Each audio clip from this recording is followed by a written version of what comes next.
Vamos a ir al libro del profeta Isaías y vamos a ir al capítulo 53.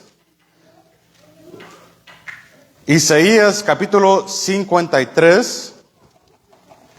Estaremos leyendo todo este capítulo, no son muchos los versos, pero espero en Jehová y le pedimos a Él que sea de grande edificación para nuestras vidas. Isaías 53, cuando lo tengan me confirman con un amén. Amén. Leemos la palabra del Señor, honrando primeramente el nombre del Padre, del Hijo y de su Santo Espíritu. El pueblo dice, amén. ¿Quién ha creído nuestro anuncio? ¿Y sobre quién se ha manifestado el brazo de Jehová? Subirá cual renuevo delante de él, y como raíz de tierra seca no hay parecer en él, ni hermosura. Le veremos más inatractivo para que le deseamos, despreciado y desechado entre los hombres, varón de dolores, experimentado en quebranto, y como escondimos de él el rostro, fue menospreciado y no lo estimamos.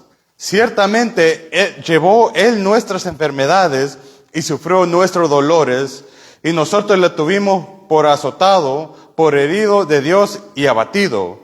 Mas él herido fue por nuestras rebeliones, molido por nuestros pecados. El castigo de nuestra paz fue sobre él, y por su llaga fuimos nosotros curados. Todos nosotros nos desgarriamos como oveja, cada cual se apartó por su camino. Mas Jehová cargó en él el pecado de todos nosotros. Angustiado él y afligido, no abrió su boca. Como cordero fue llevado al matadero, y como oveja delante de sus trasquiladores, enmudeció y no abrió su boca. Por cárcel y por juicio fue quitado. Y su generación, ¿quién la contará? Porque fue cortado de la tierra de lo viviente, y por la rebelión de mi pueblo fue herido. Y se dispuso con los impíos su sepultura, mas con los ricos fue en su muerte, aunque nunca hizo maldad, ni hubo engaño en su boca. Con todo eso, Jehová quiso quebrantarlo, sujetándolo a padecimiento. Cuando haya puesto su vida en expiación por el pecado, verá el linaje, vivirá por largos días, y la voluntad de Jehová será en su mano prosperada. Verá el fruto de la aflicción de su alma, y quedará satisfecho. Por su conocimiento justificará mi siervo justos a muchos, y llevará las iniquidades de ellos. Por tanto, yo le daré parte con los grandes, y con los fuertes repartiré despojo, por cuanto derramó su vida hasta la muerte, y fue contado con los pecadores, habiendo él llevado el pecado de muchos, y orando por los transgresores. Oremos unos minutos, aleluya, para pedirle a Dios que Él nos hable por medio de su palabra hoy en esta noche. Padre amado, Dios eterno que estás en el cielo, gracias te damos a ti por la oportunidad que nos concede a cada uno de nosotros al poder escuchar tu palabra siendo exponida. Padre amado, te pedimos y te rogamos que seas tú hablando por medio de mi vida, que no sean palabras humanas, sino que sean tus palabras, la cual nos llegue, Señor amado, a lo profundo de nuestro corazón. Queremos salir de este lugar, Padre, conociendo tu grandeza, tu Padre Dios amado, tu gran, glorioso, Señor, evangelio, Dios amado, por la cual nosotros podemos, oh Jehová, y dado la gracia, Señor, de poder exponer, Señor, esta gran verdad. Dios amado, te pedimos, Espíritu Santo, que seas tú abriendo nuestro entendimiento, nuestros oídos y nuestro corazón para poder entender y retener, oh Jehová, lo que tu palabra trae para nosotros en esta noche. Gracias te damos a ti, Dios amado. Gracias te damos a ti, Cristo amado. Amén. Isaías, aleluya, escribe este libro 700 años antes de Cristo. Gloria a Dios. Esta es, y si ustedes han tomado el tiempo de poder leerlo, una profecía, podemos decir, sorprendente, una profecía impresionante y muy detallada, aleluya. Aquí en el capítulo 53, algunos lo han notado como el quinto evangelio, pero Yo diría que quizás podemos decirle, es el primer evangelio que podemos ver en las Escrituras, que prosigue, podemos decir que Mateo sea el segundo, podemos decir que Marcos sea el tercero. De hecho, en mucho sentido, este capítulo, del capítulo 53, es un evangelio. ¿Y qué es un evangelio? Un evangelio es la historia y el relato del personaje y la obra de Cristo. Cuando decimos que es un evangelio, nos referimos que incluye la llegada de Cristo en forma humana. Incluye su vida, su muerte, su entierro, su resurrección, su ascensión y la exaltación de Cristo. La vida completa de Cristo. Y eso es lo que vemos aquí en el capítulo 53. La vida completa de Cristo. Todo lo que está aquí. La encarnación, hasta la exaltación final de Cristo, todo lo podemos ver aquí.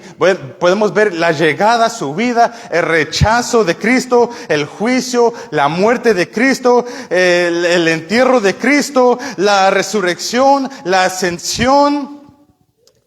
Y también vemos la exaltación de Cristo. Todo esto lo podemos ver en el capítulo 53, cuando vamos detalladamente, aleluya, no tan a la ligera, aleluya, estudiando el capítulo 53. Porque fácil es, aleluya, leer todo este capítulo a la ligera, pero perder la esencia, la que se encuentra aquí en este capítulo.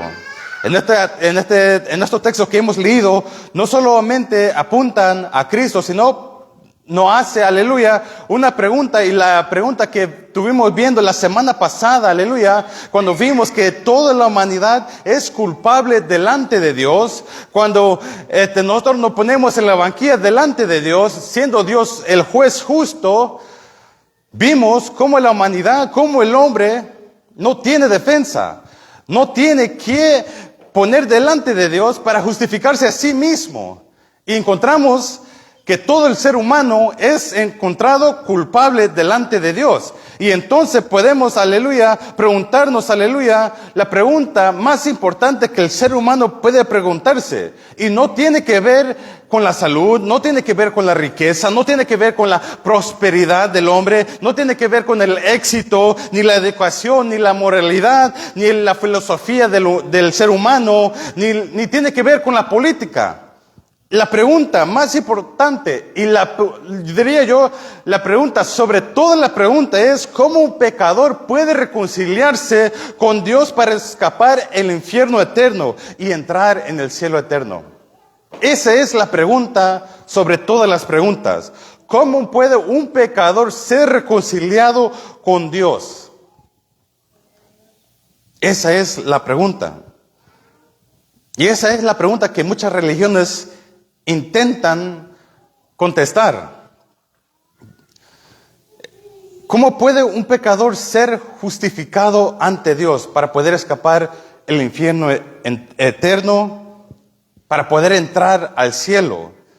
Si la religión no puede preguntar esta pregunta, o si le responde incorrectamente, es una religión falsa.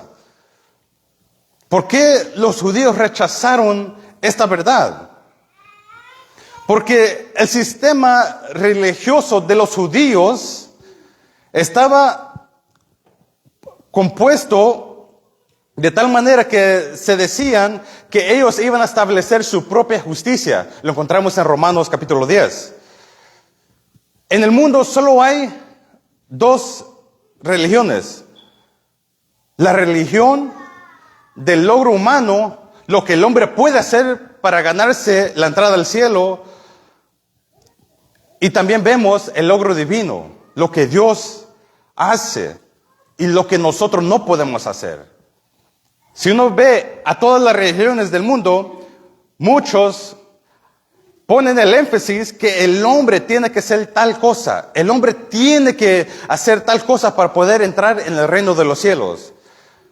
Pero las escrituras nos muestran que nosotros no podemos hacer nada. El hombre no puede hacer nada por sí mismo.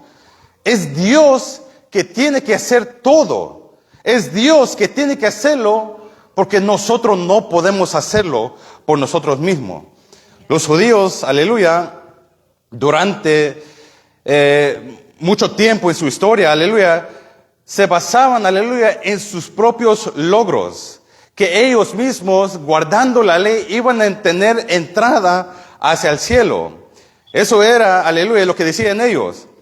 Jesús, aleluya, decía allá en Lucas capítulo 5, en su verso 32, que no he venido a llamar a justos, sino a pecadores al arrepentimiento. Jesús, allá en Lucas capítulo 4, cuando él fue a Nazaret, aleluya, a la sinagoga donde él había crecido y pasado toda su vida, aleluya, los judíos de ese lugar ya lo conocían, ya sabían quién era Jesús, qué clase de persona era.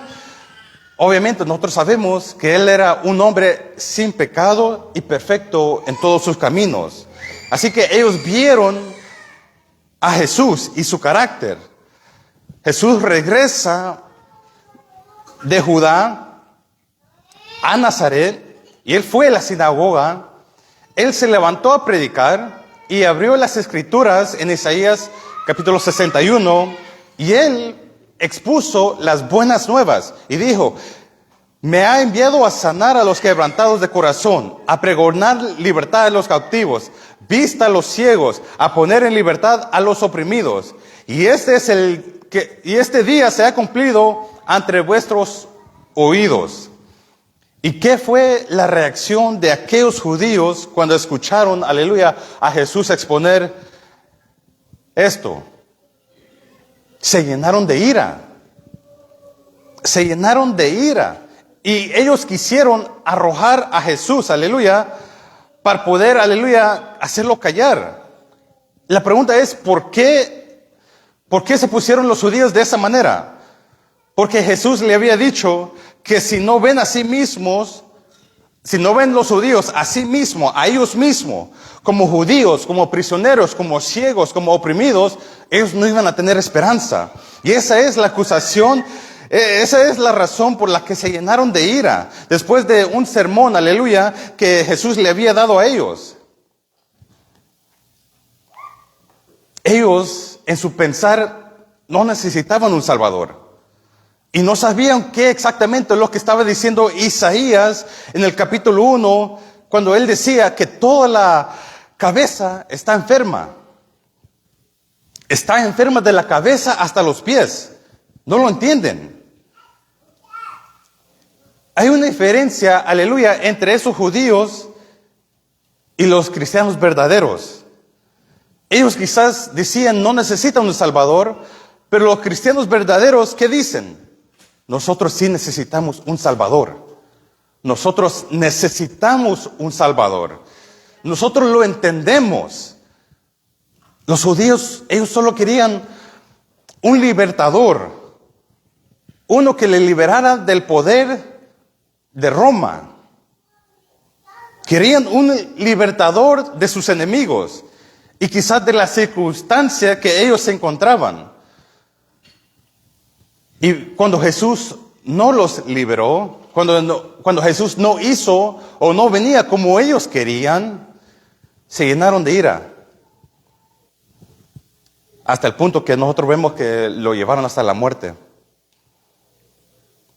Ellos no estaban preparados para preguntar o no estaban preparados para recibir la respuesta a la pregunta más importante. ¿Cómo nosotros podemos ser justificados delante de Dios? ¿Cómo podemos ser rectos delante de Dios?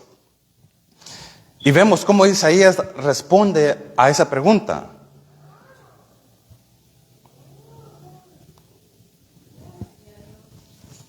Del punto de vista general, cuando nosotros leemos el capítulo 53, parece que es un capítulo, diría yo, cuando lo leía, un capítulo muy triste. Triste, profunda y muy dolorosa.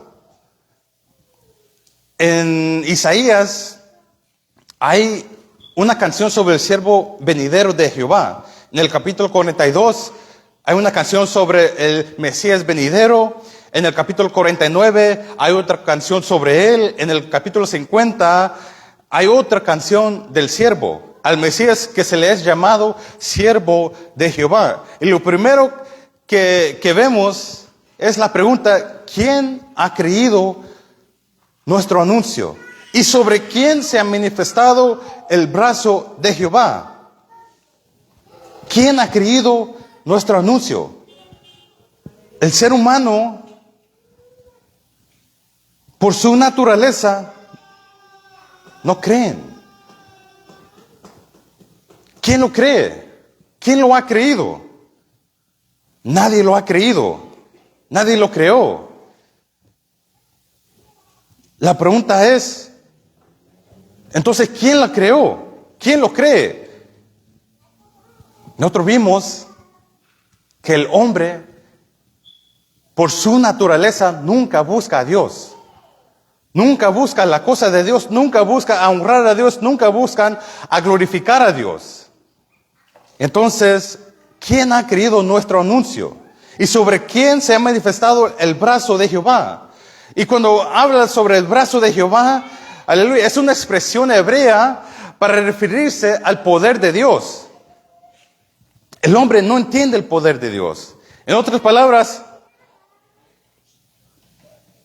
el brazo de Jehová es el poder de Dios. Mediante sobre el poder de Dios, aleluya, vemos cómo Jesús se glorificó, aleluya, cuando Él sanaba a los enfermos, que Él tenía poder sobre los demonios, tenía poder sobre la muerte que resucitó, tenía poder sobre todas las potestades. Pero el hombre no la veía, no lo aceptaron, no lo creyeron. En el capítulo 52 y el versículo 13, y diría yo hasta como hincapié, se puede leer el capítulo 53 comenzándolo desde el versículo 13 del 52. Aquí Isaías, aleluya, dice, he aquí mi siervo será prosperado, y luego dice, será engrandecido y exaltado y será puesto muy en alto. Dios, quien está hablando aquí, dice, cuando venga el siervo de Jehová, Él será engrandecido, será exaltado y será puesto en muy alto. Y nosotros vimos, aleluya, la gloria de Dios cuando estamos viendo Isaías capítulo 6, que decía que yo vi al Señor sobre un trono alto y sublime. Nosotros vemos, aleluya, que Dios dice que Él será exaltado, será engrandecido y será puesto muy en alto. Lo que quiere decir que Dios es encarnado y va a bajar del trono. Y la cosa que nosotros deberíamos de saber, gloria a Dios, es o que Isaías, inspirado por el Espíritu Santo, quiere decir, deberíamos haber sabido que era el brazo derecho de Jehová. Pero él hace la pregunta, ¿quién ha creído nuestro anuncio? ¿Y sobre quién se ha manifestado el brazo de Jehová? El hombre no ha creído el anuncio. El hombre no ha visto el poder de Jehová. Y lo rechazaron. Bueno, la pregunta siguiente, diría yo, sería, ¿por qué harían eso? Y aquí hay una respuesta que vemos en el versículo 2. Dice, subirá cual renuevo delante de él, y como raíz de tierra seca, no hay parecer en él ni hermosura. ¿Qué es lo que significa esto?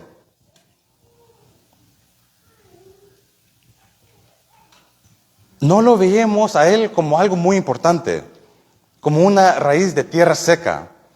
Una raíz de tierra seca, si uno que es agricultor, o tan siquiera si uno ve, quizás si tiene la habilidad de ir al parque, muchas veces, aleluya, salen tierra seca salen las raíces por la tierra seca. Y cuando es así, aleluya, muchas veces tiende a ser que esas raíces puede ser que estén muertas, que no hay parecer en él, que no hay, aleluya, algo de desearlo ahí. En otras palabras, que no es algo que lo necesitaban, no es algo que plantaban, no es algo que forma parte de que algo es, ¿cómo decirlo? No hay como hermosura en él. Que la raíz estaba muerta, que sobresalía sobre una tierra seca, que no había vida en ella.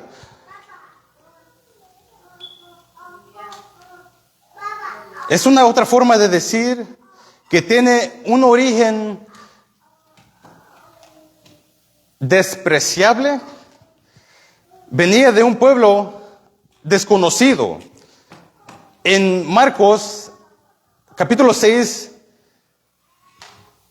se decía que puede salir algo bueno de Nazaret. Recordemos que todo este capítulo se refiere a la persona de Jesús. Y cuando Él dice, subirá cuadro nuevo delante de Él, y como raíz de tierra seca no hay parecer en Él, ni hermosura. Los judíos lo veían sin aprecio a la persona de Jesús. Veían a Jesús como una persona que quizás no tenía la adecuada educación, como venía de una familia insignificante, de un pueblo insignificante, que la rama de él no tenía tanta importancia, que era una raíz muerta y seca, que no era nada para ellos. Su origen, para ellos, para los judíos, era despreciable. No podían procesar el hecho que del Mesías, Dios hecho en carne, el gran rey tan esperado, venía de esa manera. Ellos esperaban recibir un rey exaltado, glorioso, que venía a conquistar las naciones de la tierra.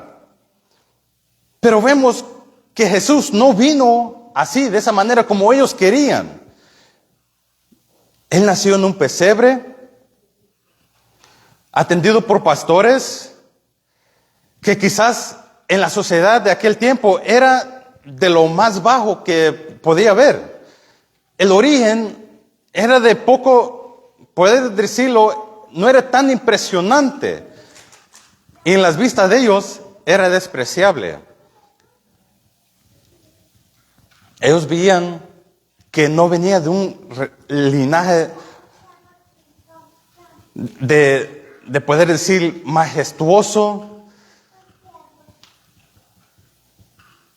que lo tenían como, en otras palabras, por menos. No lo veían como el rey verdadero de Dios. Versículo 3 dice, despreciado y desechado entre los hombres.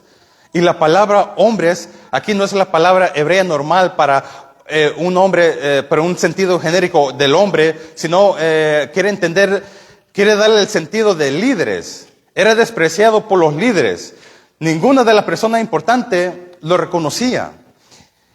Y luego, al final, estaba lleno de dolor y tristeza. Era el tipo de persona que quizás nadie quería ver. Como alguien escondiéndose el rostro, porque mirarlo daría vergüenza. Lo despreciaban el origen de él, despreciaban su presencia y lo despreciaban hasta el final. Dice, varón de dolores. Nadie le honraba, nadie le respetaba, nadie le importaba. No tenía a nadie importante en su vida. Se juntaba con un grupo de Galilea, 7 de los cuales eran pescadores, y los restos eran sin educación. El único que no era de Galilea era Judas, disculpen. Era el tipo de personaje en la vista de ellos que simplemente apartabas la mirada. Por eso que lo rechazaban a él. Y de ahí, de ese punto, las cosas no se ponen tan buenas. La palabra de Jesús en hebreo es Yeshua. ¿Sabían eso? Es Yeshua. A lo largo de la historia, y esto es algo muy interesante, los judíos han cambiado Yeshua por Yeshua, que quiere decir que su nombre sea borrado. Que su nombre sea borrado. En el hebreo, también a veces se refiere al nombre de Jesús como Telui. Creo yo que lo estoy diciendo correcto. Ahí me corrijan si lo estoy diciendo mal. Que quiere decir el ahorcado. Y la palabra de Dios dice que cualquiera que sea muerto o que sea colgado, sea maldito. Y es interesante que hasta han, desarrollado una oración en que dicen que todos los cristianos sean destruidos repentinamente sin esperanza y borrados del libro de la vida para siempre. Una oración judía. Vemos el gran desprecio que los judíos tenían hacia nuestro Señor Jesucristo. No lo estimaban. Era quizás lo menos importante para ellos. Fue despreciado y no lo estimaron. Pablo, allá en Romanos capítulo 9, en su versículo 32, dice que los judíos tropezaron con la piedra de tropiezo. Para ellos era como que no existía, por decirlo así. Pero de aquí en adelante vemos, aleluya, una gloriosa verdad que comienza desde el versículo 4 en adelante. Dice, ciertamente llevó Él, hablando de Jesús, nuestras enfermedades y sufrió nuestros dolores. Y nosotros le tuvimos por azotado, por herido de Dios y abatido. En otras palabras, los judíos pensaban que Dios lo estaba castigando por ser un blasfemo. Eso es lo que ellos pensaban. Que este hombre blasfemaba. Porque dijo, yo y el Padre somos uno. Eso es lo que ellos pensaban. En el versículo 5 dice, mas el herido fue por nuestras rebeliones, molido por nuestros pecados. Y el castigo de nuestra paz fue sobre él, y por sus llagas fuimos nosotros curados. Esta es una confesión la cual nosotros hemos hecho cuando nosotros venimos a los pies de Cristo. Cristo fue traspasado por nuestras transgresiones. Él fue molido por nuestros pecados. Él llevó nuestros dolores y Él cargó en Él nuestras penas. El versículo 4 se trata sobre la expiación que Cristo quita nuestros pecados. Él toma todos nuestros pecados, la carga sobre sí mismo y los lleva tan lejos como del oriente es del occidente. En 1 de Pedro, capítulo 2, en su versículo 24, dice, quien llevó él mismo nuestro pecado en su cuerpo sobre el madero. Eso es expiación. Luego podemos ver la propiciación, que fue herido y molido por nuestro pecado para satisfacer a Dios. Eso es lo que significa propiciación. Es la satisfacción para Dios. Él paga el castigo por nuestros pecados. Él fue herido fue molido, le dieron puñetazos en la cara cuando estaba en las manos de los romanos, fue brutalmente azotado. Esto incluso se refiere al versículo 5, llagas, por sus llagas fuimos nosotros curados. Fue traspasado en la cabeza cuando le pusieron una corona de espinas. Fue traspasado por las manos, por los pies, traspasado en el costado. Y Zacarías, ahí en el capítulo 12, en su verso 10, dice, cuando miran a él, a quien traspasaron,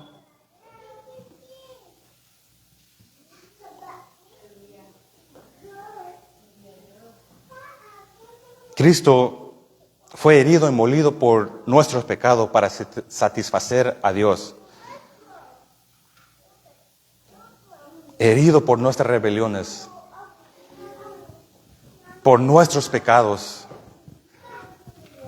Y la rebelión tiene que ver con los pecados en un sentido general. Una violación contra la ley de Dios. Él llevó nuestras enfermedades, nuestras penas. Es decir, que Él llevó nuestro castigo, nuestro dolor, nuestro sufrimiento, que proviene del pecado. Él también llevó nuestros pecados. Fue herido por nuestras rebeliones, molido por nuestros pecados, fue castigado por nuestra paz y fue azotado por nuestra sanidad. El versículo 6 dice, todos nosotros nos descarriamos como ovejas, cada cual se apartó por su camino, mas Jehová cargó en él el pecado de todos nosotros.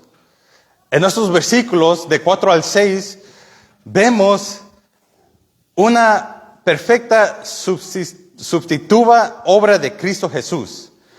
Nuestro pecado le es puesta a Cristo, nuestro pecado es imputada a Cristo. Cristo no murió como una influencia moral, Él no murió como un mártir, Él murió como un sustituto de nosotros. ¿Qué quiere decir? Que nosotros teníamos que morir de esa manera, ser castigados de esa manera, ser molidos de esa manera. Pero Cristo tomó nuestro lugar por nosotros. No solo por nuestras rebeliones, sino que también por nuestros pecados, por la perversidad del corazón del hombre. Él fue nuestro sustituto.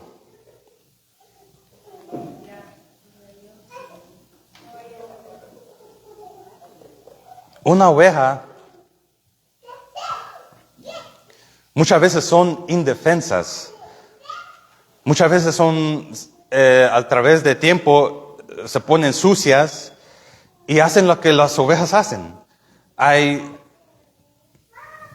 Las ovejas es necesario ser guiadas por un pastor.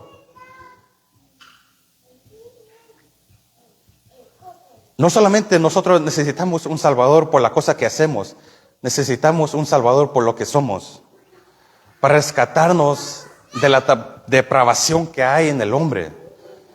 En 2 de Corintios, capítulo 5, en su verso 21, Pablo dice, al que no conoció pecado, por nosotros lo hizo pecado, para que nosotros fuéramos hechos justicia de Dios en él. Y no es el sentido en que Jesús se convierta en pecador. No. Jesús es inocente, es sin mancha. Es el Cordero sin defecto y sin mancha. Pero cuando Jesús estaba muriendo en la cruz, Dios lo trató así como Él lo hubiera tratado personalmente con todos los pecadores, con todos los pecados cometidos por todas las personas. Pero Él nunca cometió pecado. Era sin mancha. Dios castigó a Jesús por todos los pecados de todas las personas a lo largo de la historia que han de ser redimidas en Él. Dios castigó a Jesús en lugar de nosotros.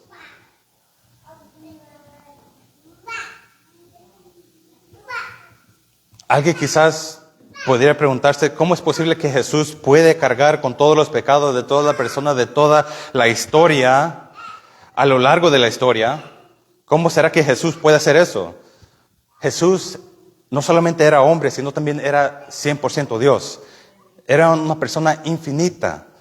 Tenía capacidad infinita para poder cargar con el pecado, con las transgresiones, con todas las transgresiones de todo ser humano a través de todo el tiempo.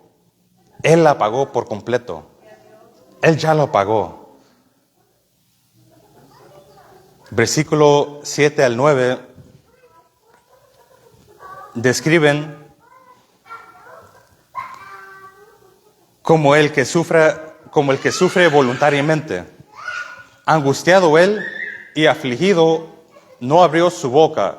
Como cordero fue llevado al matadero, y como oveja delante de sus trasquiladores, enmudeció y no abrió su boca. ¿Sabe qué es lo que le encantan las ovejas? A las ovejas les encantan que los limpie el pastor. Les encantan cuando el pastor le corta el cotton, la lana. Gracias, hermano. Las ovejas le encantan cuando se le corta la lana. Porque cuando llega la temporada del calor, ellos, cuando tienen toda esa lana sobre ellas, se sofocan. Es incómodo para ellos. Y teniendo la lana bien grande, acumulan bastante suciedad. Y entonces ellos le encantan cuando el pastor viene, las recoge, no solamente para darle alimento, sino también para poder cortarle esa lana, que a veces si no se la corta, puede agarrar infecciones y hasta el punto pueden llegar a morir. Así que cuando el pastor viene a levantarlas, para ellos es un alivio. Porque es ya para limpiarlas o para cortarle la lana. De esa manera, cuando el pastor las levanta, ellos no gritan, no andan llorando, sino más bien están más alegres. Y así es como Jesús fue a la cruz de Calvario. Él nunca dijo una palabra para poder defenderse. Nunca dijo una palabra en su defensa ante Herodes, ante Pilato, ante Caifás. Y esto es algo muy asombroso. Porque cuando alguien es inocente, uno quizás grita con todos sus pulmones que es inocente. Él no se va a quedar así, écheme toda la culpa. No, uno inocente dice, soy inocente. Y lo hace saber a todo el mundo para que alguien lo crea. Pero es lo contrario de lo que hizo Jesús. Dice que Él no abrió su boca, enmudeció. Incluso cuando nosotros vemos el libro de Job, vemos que él le pregunta a Jehová, él le pregunta a Dios, ¿por qué hace eso? Mientras uno va leyendo el libro de Job, él le hace la pregunta a Jehová. Los que sufren por culpa claman por perdón y misericordia. Como vemos ahí en el Salmo 51, cuando David escribe que crea en mí, oh Dios, un corazón limpio. Allá cuando Jesús estaba en el monte orando antes de ser entregado, Él decía, Padre, si quieres, pasa de mí esta copa, pero no se haga mi voluntad, sino la tuya. Así que vemos cómo el Mesías vendrá, será encarnado. Dios dice, allá en el versículo 13 del capítulo 52, que Él será engrandecido, exaltado, será puesto muy en alto. Vemos Como los judíos lo rechazaron, la apariencia de él no era impresionante para ellos, y vemos que al final tiene un fin horrible. Los judíos lo rechazan a lo largo de la historia, y aún lo rechazan hasta el día de hoy, lo rechazan a él. Si nosotros estamos aquí en este lugar, es porque Dios, en su gran divinidad y en su gracia, Él ha abierto nuestros ojos y nuestro entendimiento hacia la cruz de Cristo. El versículo 8 dice, por cárcel y por juicio fue quitado. Y estos son como términos de juicios y de sentencia. La palabra juicio es la única palabra en hebreo que significa castigo legal. Así que fueron los judíos que querían verlo muerto. Fueron los romanos la herramienta que ellos usaron para poder matar a Jesús. Fue cortado de la tierra de los vivientes.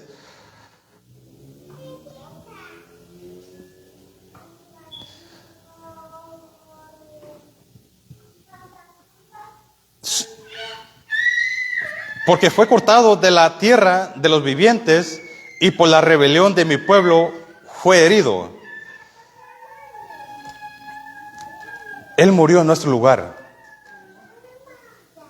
Y vemos aquí como Isaías menciona su muerte real. Fue cortada de la tierra de los vivientes. Versículo 10 dice, Jehová quiso quebrantarlo, sujetándole a padecimiento, cuando haya puesto su vida en expiación por el pecado. Los romanos fueron la herramienta por lo cual los judíos usaron para poder matar a Jesús. Pero, ¿los mataron los judíos? En realidad no. ¿Los mataron los judíos a Jesús? En realidad no. ¿Quién lo hirió? Aquí vemos que es Dios. Jesús era el Cordero de Dios. Juan el Bautista, allá en Juan capítulo 1, en el versículo 29, presenta a Jesús como el Cordero de Dios. Era Dios. Cada familia en aquel tiempo escogía un cordero para poder sacrificar. El padre elegía un cordero para poder ofrecerlo en sacrificio. Jesús era el Cordero de Dios. El que lo hirió fue Dios. Y lo hizo para poder ser una ofrenda por la culpa, una ofrenda por el pecado, una ofrenda por la transgresión. En el versículo 9 dice, y se dispuso con los impíos su sepultura. ¿Qué significa esto? Cuando en el tiempo de Jesús, los criminales muchas veces se dejaban en la cruz, permanecían ahí hasta que venían las aves a comérselo, hasta que los animales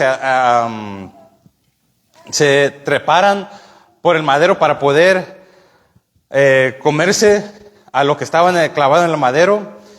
En otras palabras, se pueden decir como fuera roadkill, como ustedes que cuando van por la carretera vemos que hay muchos venados en este tiempo que son atropellados por el carro y se quedan ahí nomás para que los animales y las aves se la coman.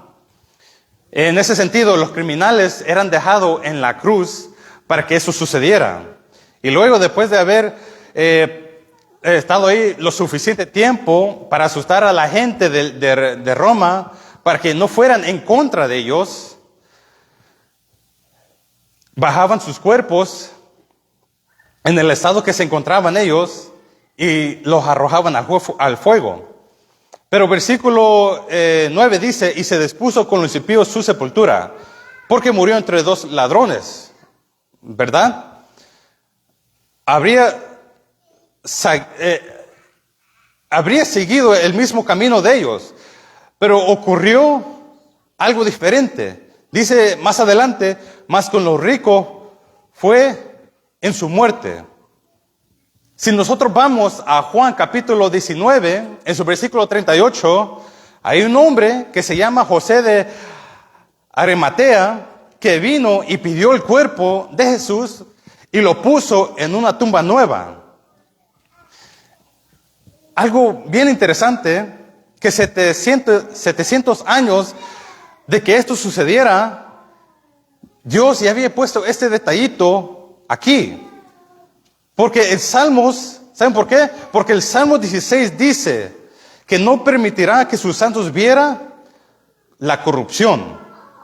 No permitió que su cuerpo sea profanado. Así que el Padre, en su obra maravillosa, a través de José, su cuerpo es tomado y puesto en una tumba. Y luego llegamos al final del versículo 10, que dice, verá el linaje. Y algo sucede ahí. Porque cuando uno muere, uno no ve la descendencia. A mí me gustaría ver, y si Dios me lo permite, ver a mis hijos crecer y ver qué talles de hombres ellos vienen a ser. Y me imagino yo que es lo mismo para cada padre de familia, ver a sus hijos crecer, y si Dios permite, quizás ver hasta los nietos de ellos crecer y ver qué clase de personas son. Pero cuando uno está muerto, no es posible. No es posible ver qué serán de la descendencia más adelante. Mis abuelos, que quizás tuve una oportunidad de conocerlo, no conocerán qué clase de persona soy yo, qué clase de persona quizás salieron sus hijos, qué clase de persona salieron todos sus nietos. Porque cuando uno está muerto, ¿cómo es posible conocerlo?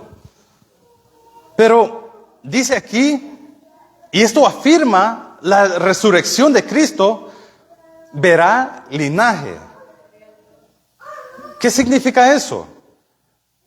Que Él verá a todos los redimidos de todas las épocas reunidos alrededor de Él. Y dice, y vivirá por largos días. Otra forma de decir, vivirá para siempre.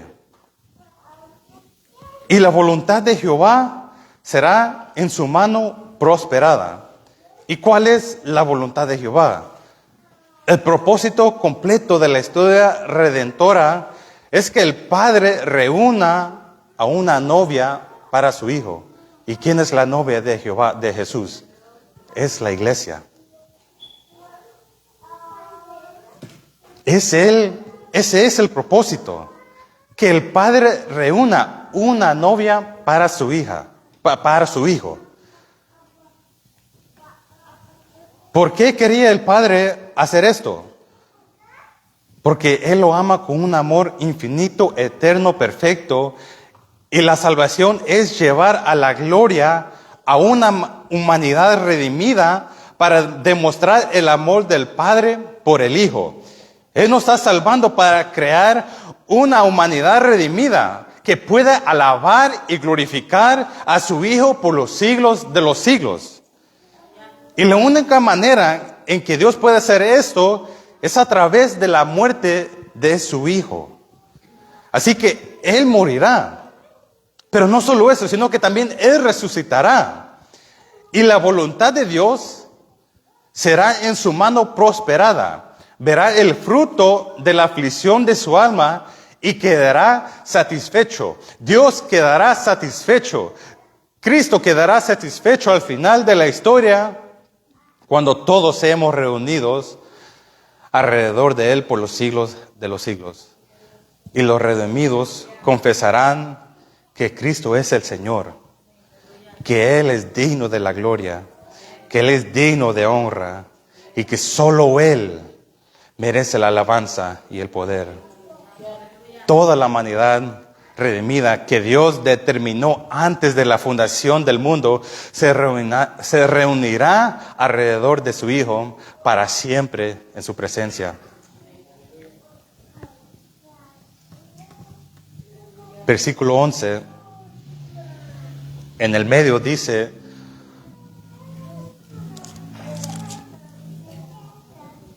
Por su conocimiento justificará mi siervo justo a mucho, y llevará las iniquidades de ellos. Él justificará a muchos. Y Romanos es un libro muy excelente que expone en detalle la justificación del hombre. Justificará a muchos llevando su iniquidad. Dios nos puede justificar. Dios puede justificar al hombre a través de la obra de Cristo. No es porque el hombre se lo merece, no es porque el hombre sea digno, ni es capaz de recibir esa justificación por sí mismo, sino que es un regalo de Dios, que por gracia somos salvos, y no es de nosotros, pues es don de Dios. Cristo es que nos justifica. Y al final del versículo 12 dice, por cuanto derramó su vida hasta la muerte y fue contado con los pecadores. Él tomó todos los pecados de todas las transgresiones de todos los hombres, habiendo él llevado el pecado de muchos y orado por los transgresores, lo cual lo sigue siendo hasta el día de hoy. Esto es el resumen de la obra de Dios. Este es el resumen de Dios de la obra de Cristo.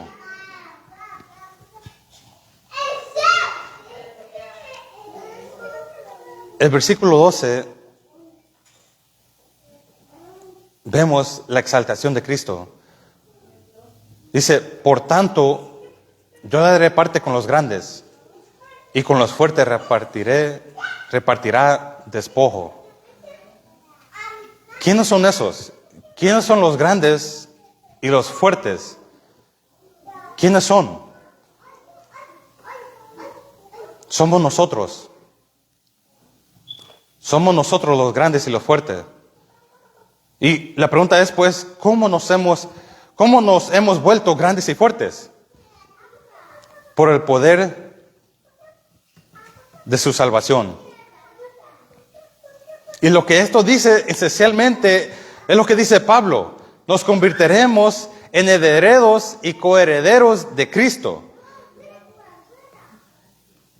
Dice, Él repartirá despojo. Es decir, que toda la riqueza que Cristo haya ganado en su redención, toda la riqueza, Él la ha ganado a través de su triunfo, que también compartirá, no solamente con ustedes, sino también conmigo.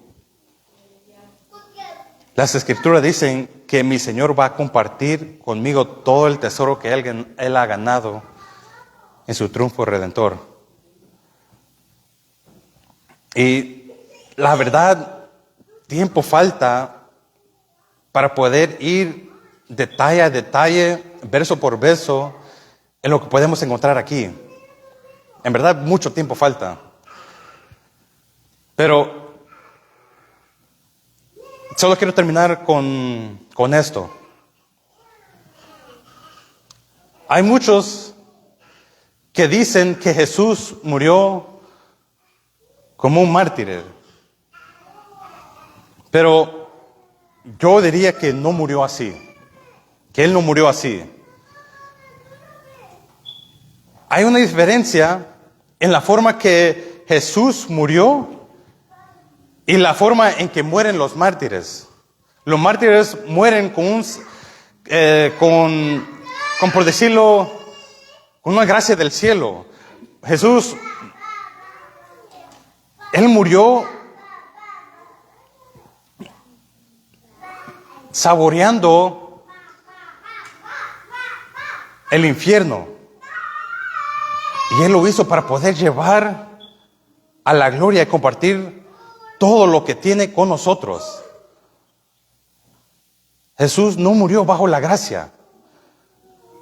Él murió bajo la furia total de la ley, llevado a su nivel máximo, bajo total furor de nuestro Dios. ¿Y por qué digo esto? Porque yo estoy convencido que la vida cristiana se reduce a esto: amar a Cristo. Amar a Cristo. ¿Por qué? Porque Él ha hecho lo que el hombre nunca pudo hacer. Éramos enemigos delante de Dios. Estábamos delante de Dios justo a recibir juicio de Él. Un juicio perfecto. Pero Él mandó a su Hijo amado, al unigénito, a Cristo Jesús, para que Él pudiera pagar por nuestros pecados. La respuesta es amar a Cristo. ¿Cómo no podemos amar a Cristo? Solo imagínese usted en esa posición de Jesús recibiendo todo el furor de la ira de Dios. Nunca aguantaríamos. Y eso es lo que nosotros merecíamos. Pero gloria sea a Cristo. Gloria sea a Cristo por toda la eternidad, por lo que Él hizo por nosotros. Vengamos en palabras de oración. Padre,